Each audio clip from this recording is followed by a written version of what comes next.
ऐसा नहीं, हर लड़की चाहती है शादी से पहले कि माँ के जैसे हमको सास मिले, हर लड़की चाहती है।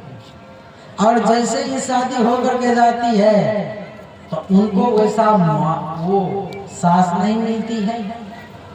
और हर सास चाहती है कि मेरी बेटी के जैसे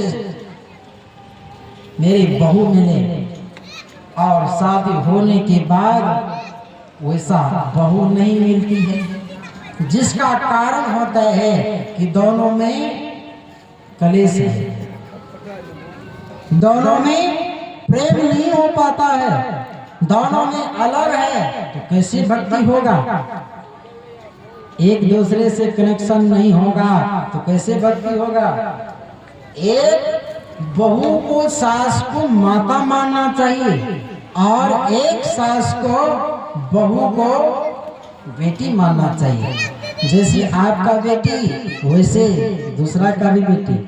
आप इनसे बहुत देखते हैं, बहुत माता लोग को देखते हैं, मिलना तो नहीं करते हैं, लेकिन बहुत माता लोग को देखते हैं कि बहू को बैल बना देते हैं,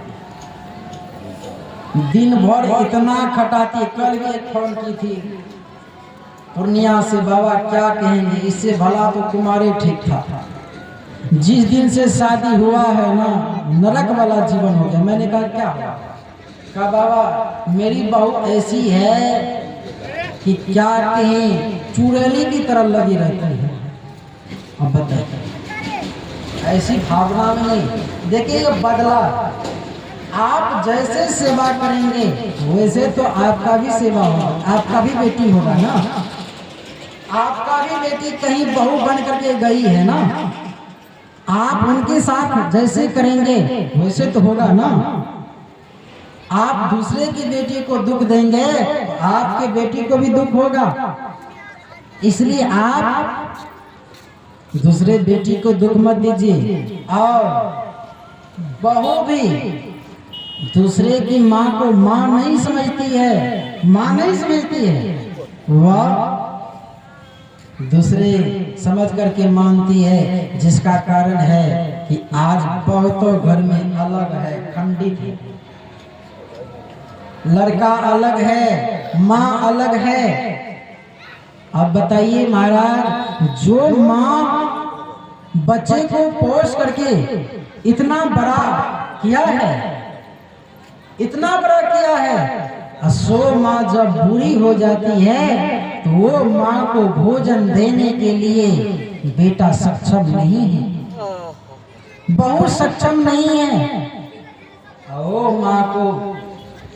माँ को वृद्धा आश्रम जाकर के छोड़ देते हैं, कहीं रास्ते में जाकर के छोड़ देते हैं। बताइए, आप उनके साथ ऐसे कर रहे हैं तो आपका भी बहू आने वाली है, याद रखिएगा,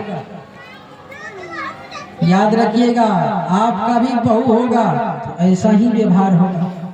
ये बदला कभी माफ नहीं होता।